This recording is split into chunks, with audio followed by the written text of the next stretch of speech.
Good morning. As you can see, the other day, I was able to get all the 2x6 supports that go across. Got those all in place. I was also able to start getting some of the sheathing up.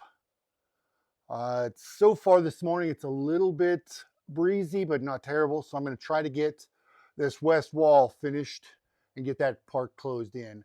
Hopefully, this afternoon it will kind of slow down. Typically we'll have a little breeze in the morning, then as the temperature starts to stabilize a little bit, as the afternoon comes on, the breeze will stop and we'll have a little bit of period of calm. So hopefully I can get this thing sheathed and the roof closed in. That's the goal for today. We'll see how well we get it done. Show you another perspective here in 1 second. So you can see here on the west, I got the first row of sheathing put on there. This next part shouldn't actually be too awful difficult. I'll use some supports and different things to put the pieces in place and then fasten them down pretty quickly. So that'll be the goal. I'll show you the 12-foot. Well, it's about the end of the day here. Sun's about to go down, and when it does, boy, it gets cool pretty quick. I made pretty good progress today, but I was really hoping that I could get this darn thing done. At least the roof finished up there. I got this side closed up. We're gonna get this out here.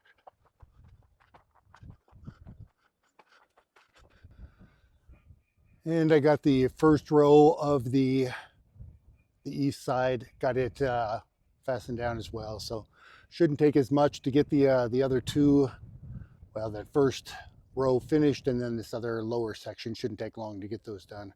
Tomorrow we're working cows, so I won't be able to work on it tomorrow, but should have her put together tomorrow, the next day, Saturday, we should have the roof on there finished up, start getting the ends on.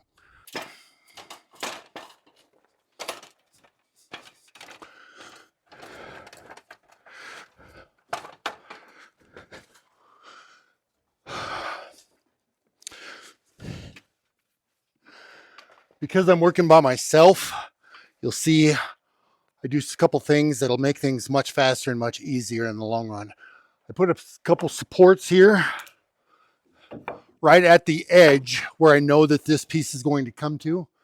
So basically, by doing this,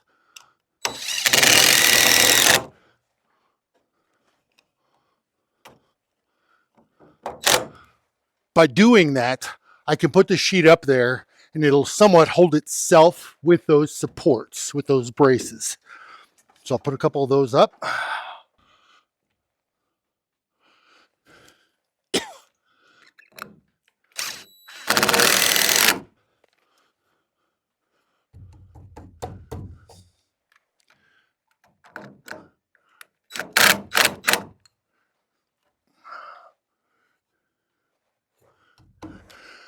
So with those up now,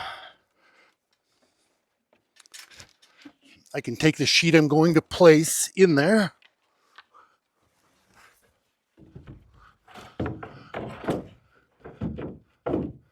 And they're going to be held in place firmly right there. I have hands free now, and I can actually start. I can move around a little bit, get the drill or whatever I'm using, and put those in place.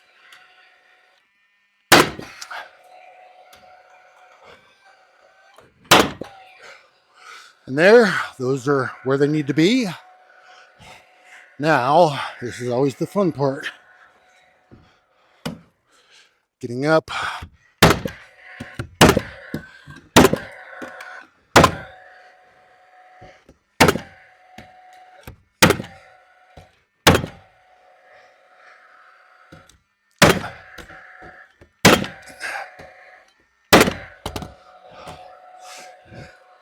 And that's in place. On to the next one. So I've again installed these supports. I left the one in place that was already over there. Put those in place to assist me in holding this up when I get it up there, to make things easier.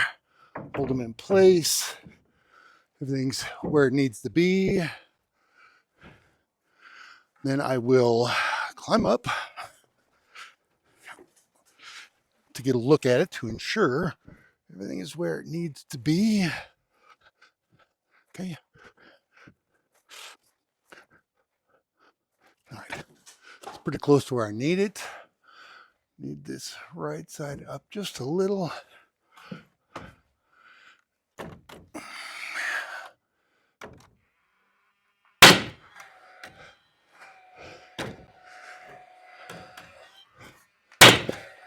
And from there, it's in place. I can get up here and go to town. When you're laying this, something I haven't explained before is you want these line sides up. I don't know if you can see those lines, but the line sides up. The reason is because those are indicators.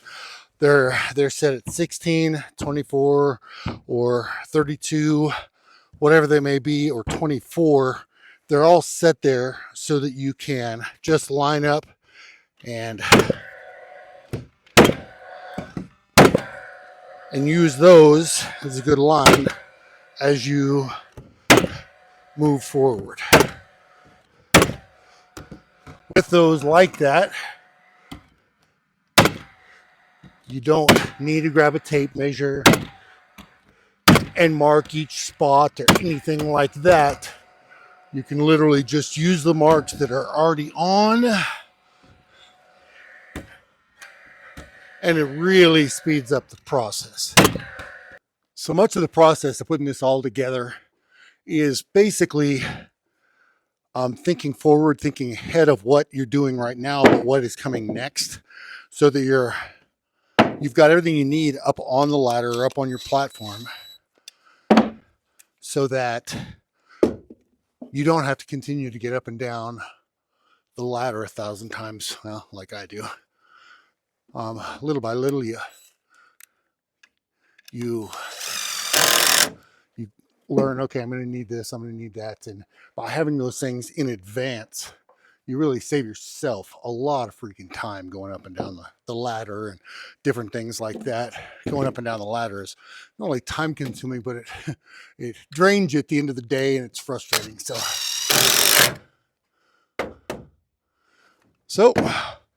when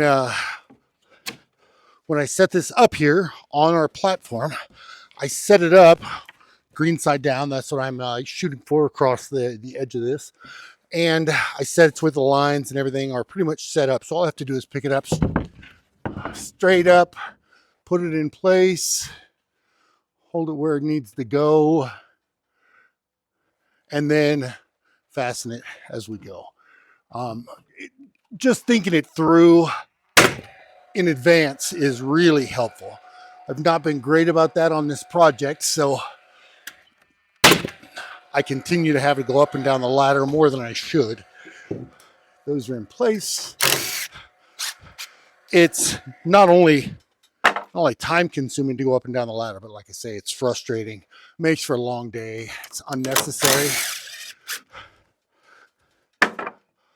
And it just is a bigger headache than it needs to be. So I try to cut everything I'm going to need for a row to where they're all cut. I set them up here on the platform the way they need to go in advance. So that way, when I set everything, I can just jump up and start hammering them away and getting them nailed up like they should be.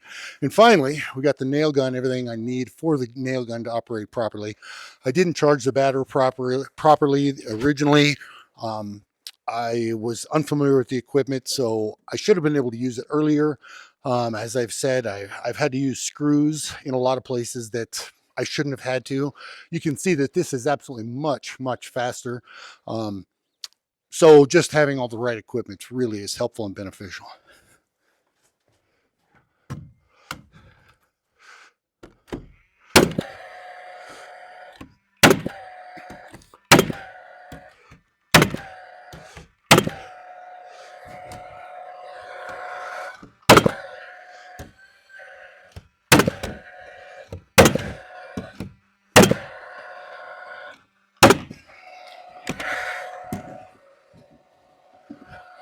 I definitely don't recommend working like I'm working right now. Shouldn't be up this high without being some sort of secured to something that's not going to fall.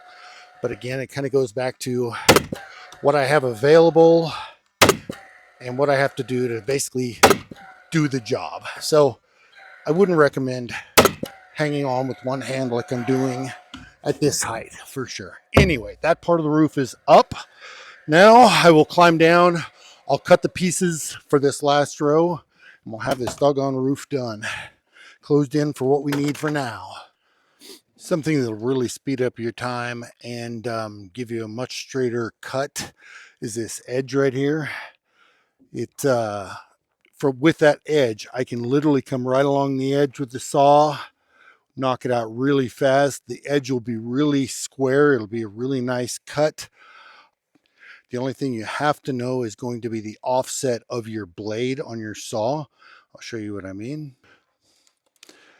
The offset of my saw, if you look, is from the blade to the edge is 1.5 inches, meaning from here to this edge is 1.5 inches.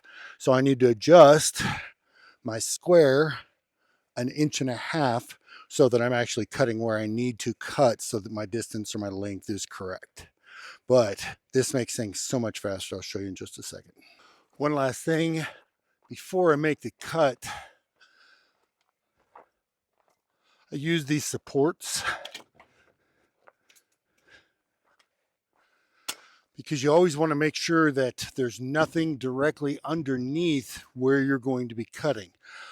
The angle of my trailer right here is not deep enough for me to kind of clear. So I'll pull this over and set it on this support, but I'll have to make sure I look and verify that there's nothing underneath that the blade is going to come in contact with when I go to cut this.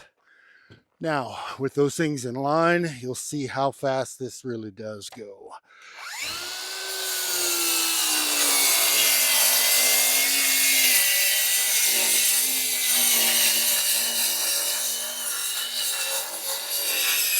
You can clearly see how fast that cut is. Without that guide, it would take a little more time to get those cut.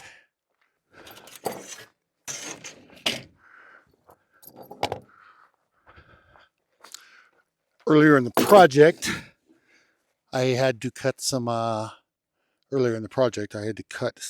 smaller pieces, and I need to just kind of remember those. They're out there to see if anything will fit in the project later on, so you're not wasting any product or anything like that. You try to use everything you've got. Most people don't have a pile of money, so each sheet now is about $17 for a sheet of this, and if I can use every piece of it and not have any waste, it's pretty good savings in the long run. So just something to keep in mind is that there are places you'll be able to use those later, and you just need to remember they're there. So just a money saving aspect. All right, let me get this one cut. With the length of the building being 20 feet, I know that I'm going to need a 4-foot piece at some point. So here's that 4-foot piece that I used earlier.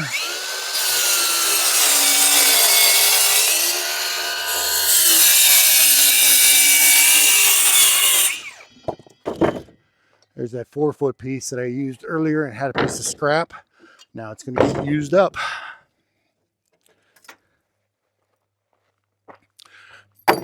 Now I'll need one more full sheet cut to the same width. And then we'll be able to put the rest of it up. Be done. Okay, I've done the same thing. I've set up some bracing, some supports. Got my board lined up.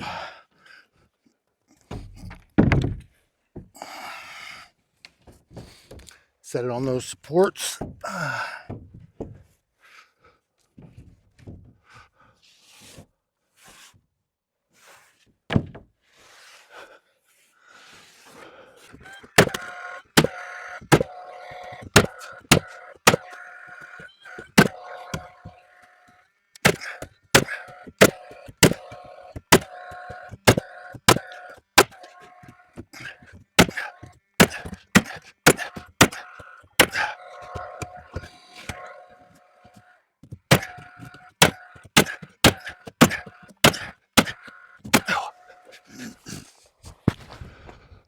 Good morning. It is a cold 20-degree morning, which typically wouldn't bother me, but we've got a good breeze coming through and it's snowing to boot.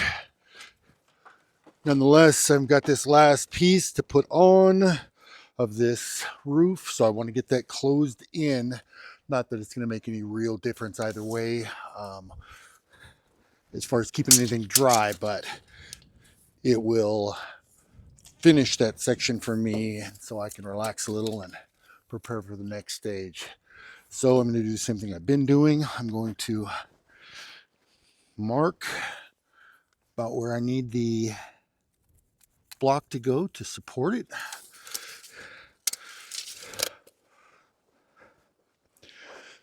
I'm going to put that support in place.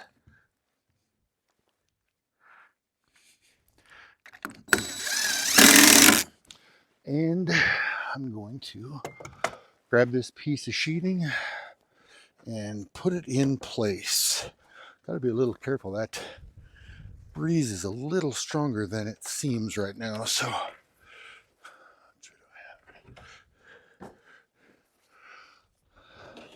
additionally, because of the piece that I'm using, the lines are not going to match up. So I'll be able to do the sides, but I'll have to mark